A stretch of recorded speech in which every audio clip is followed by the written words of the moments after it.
And I mention this not just to be personal and sentimental, but because I think there's an important point here.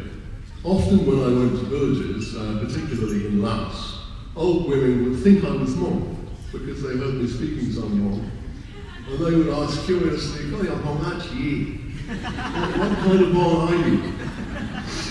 And it seemed that, really, the colour of my skin and how I looked didn't matter to them. Being Hmong meant something else. It meant being a person and doing Hmong. The Hmong is sometimes described as a tribal society. That word went out of fashion in anthropology because people felt it sounded negative and derogatory. But it's come back now again owing to the efforts of ecology and environmental and human rights people. But tribal really means a kind of social organization based on kinship, where everyone supports each other at higher and higher levels. A segmentary system, a bit like a university, where each department competes against each other, but unites with all the other departments against another faculty. And then each faculty competes against all the other faculties, but all the faculties unite together as a university against another university. And the strength lies in your numbers. The more people you have, the stronger you are as a tribe or a people, the more voice you have. And of course, after the terrible events with the loss of Laos, many Hmong felt they'd lost so many people in the wars that it was important to repopulate. And there is some sense in that. This brings me on to my friendship with Gary Lee Yea, who was on the faculty here at Concordia for some time, which I want to talk about a bit. After the first two Hmong research conferences, which were really international in the 1980s, one in 1981, one in 1983, and both here in Minnesota, many Hmong national conferences started up, and there were international meetings too. But one really international one was organized by some French researchers in France in September 1998, the first international conference on the Hmong Miao of Asia, which was where I met Gary for the second time. Then, when I moved from England to Australia, quite unexpectedly, in 2000, I met him again, and we started to do some work together. It's very fitting that in 2006, I believe he received the first Eagle Award, because Gary is a most remarkable man in every way, a model as a teacher, writer, philosopher, and leader. We worked together on a project on the Hmong diaspora in the early 2000s, and recently we collaborated on a very exciting venture, the Greenwood publication, Culture and Customs of the Hmong, which is due to be published shortly. But we had a lot of disagreements.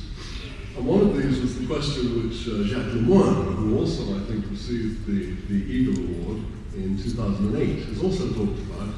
And that's the question of the relationship between the Hmong outside China and the related people in China, peoples. I know it's not popular with many people, but I have to say that Miao is really not a bad word inside China. Outside China, it's a very bad word. And that's why from the 1970s, all serious researchers working with the Hmong started to call them Hmong and write about them as Hmong. But China is really a bit different, where I've been doing most of my research now since 1986, and living there too for several years now. I've been to Hmong areas in China where they speak real Hmong, in northwest Yunnan and southwest Sichuan, and in Wenshan, near Vietnam, they have the Huac and Lu Kai, and Hubli, and Lai Da, and Wenang, and Nok Pek Chau, and Hong Kong, and Pandao, and Shai Lung Mei, and everything.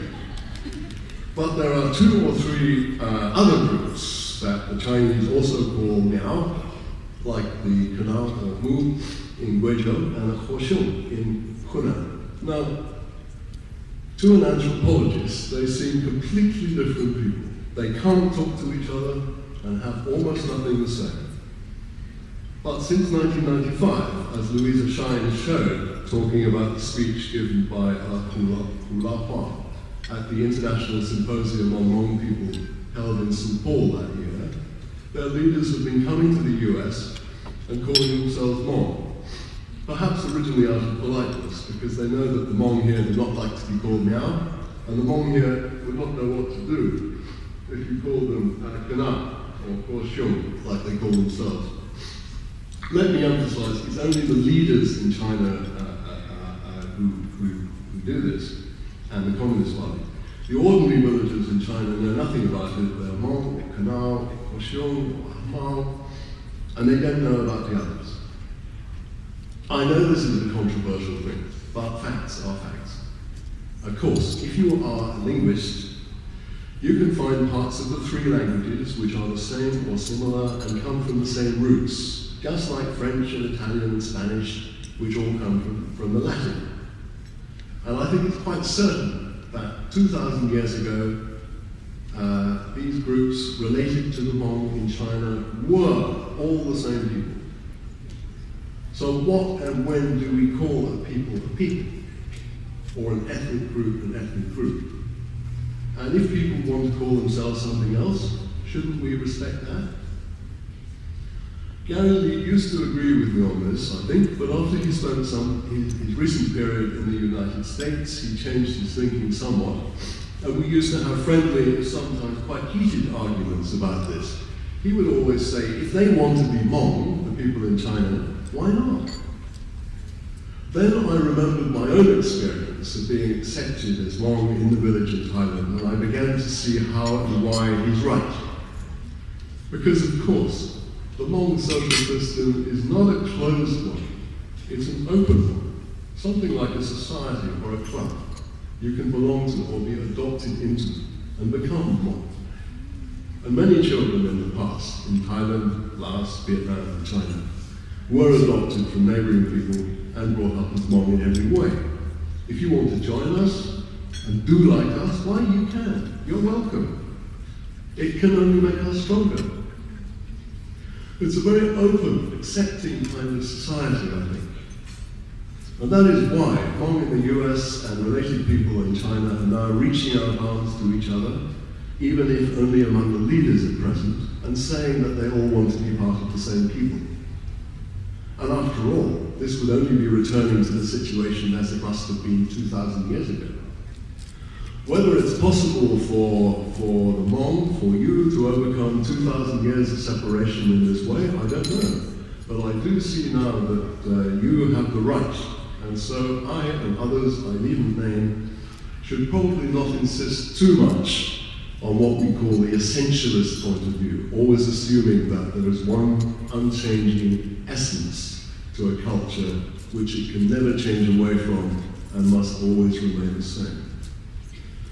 Which brings me to my final point, and another point of some disagreement with Gary Lee in the past. We struggled over this book.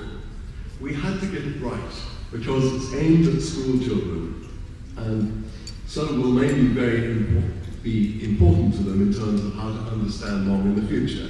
Basically, it's designed as a textbook for Hmong Studies courses. But it became clear at an early point in co-writing the book that we were thinking about rather different readerships. Gary, I think, was mostly thinking about young Hmong readers and writing for them to understand. I was more conscious of a black guy I'd met at Stanford University in 2008, who told me how he had had many Hmong friends in high school and had always wanted to know more about their background. He was studying Tibetan in China at the time I met him. I felt there must be many more people like him, young Americans with Hmong friends or some contact with Hmong people who were interested in them and their background and wanted to know more about them. Obviously, we needed to write for both kinds of reader, Hmong and not Hmong, and I hope that's what we've done in the end. But another difference between us was that Gary stressed a lot on the new art and theatre, like poems by Kawang and Brian Tawara, a sculpture by Siseng Lee, and Hmong rap music and hip-hop in his chapters, storycloths, ST video productions, the internet, novels by Nia Lee, publications in Pando.